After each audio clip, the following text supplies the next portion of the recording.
everyone, this week I'm doing a book review. Atmosphere by Taylor Jenkins Reid. Okay, I'll read out the blurb. I've got it stuck on my light so I can read it better. An epic novel set against the backdrop of the 1980 space shuttle program about the extraordinary lengths we go to live and love beyond our limits. In the summer of 1980, astrophysicist Professor Joan Goodwin begins training to be an astronaut at Houston's Johnson Space Center alongside an exceptional group of fellow candidates. Top Gun pilot Hank Redmond, mission specialist John Griffin, and Lydia Danes, warm-hearted Donna Fitzgerald, and Vanessa Ford, the magnetic and mysterious aeronautical engineer. As the new astronauts prepare for their first flights, Joan finds a passion and love she never imagined and begins to question everything she believes about her place in the observable universe. Then in December 1984, on mission STS-LR9, everything changes in an instant. Great idea, not a great story. Now, I've written out my review because I'm more articulate when I write instead of when I speak. Now, this was a step backwards for me with her writing style and her story. I first came about, found Taylor with, it was kind of during COVID, in the butt end as we came out, and it was The Seven Husbands of Evelyn Hugo. Loved it so much I bought it, and I rarely buy novels by other people if they're not Jackie Collins, because I just don't have the room. So, yeah, look, every other book since hasn't really reached that status. Now, it seemed like her writing, style-wise, has slid backwards. Because after Evelyn Hugo, I read Daisy Jones. It was like a Rolling Stone magazine article to me. It was boring. And then I went back and read her first four. Now,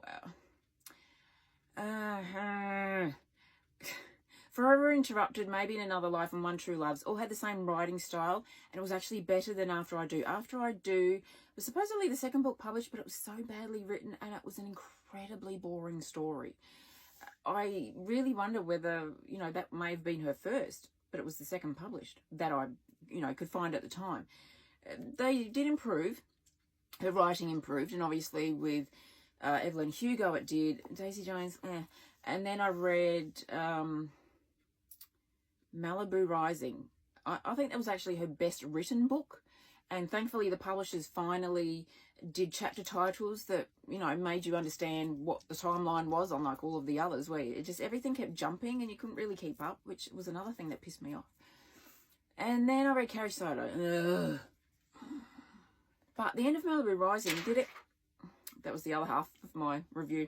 Did anyone find that the last 2 hours when Mick flicked the cigarette didn't actually correspond properly with the timeline, and it didn't make sense?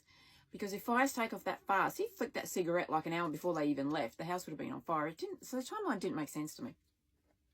So look, with this book, I found it boring. Now, did I cry when certain people died? Of course. I mean, it's always sad when death happens. And, we know from 86, when the space shuttle did not come home, I'll put it that way, that shit can happen, unfortunately. So, yes, that it was sad that they lost their lives. And at the end, I cried a bit when we all thought Vanessa wasn't coming home. And then that twist happened. What also annoyed me was Joan's sister. I mean, why have a kid in the first place if you don't want to raise it? I mean, you should have just adopted her out or let Joan take her. I mean, really. I mean, as it is, Joan ended up with her anyway. So I would have liked to have found out whether or not Joan actually got custody of Francis. And whether it really was just the a-hole husband. Because he clearly didn't want kids. And her sister clearly didn't want to raise a kid. So, look, the ending, emotional. The deaths of certain people, emotional. But overall, I just found the story kind of boring. A love story. Okay, there had to be a love story in it. I wasn't interested. I probably wasn't really... I wasn't really interested in the space mission. Overall, I don't rate this highly.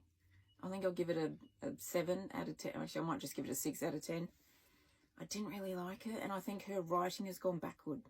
But that's just me, and I've read every book. So that's Atmosphere by Taylor Jenkins Reid.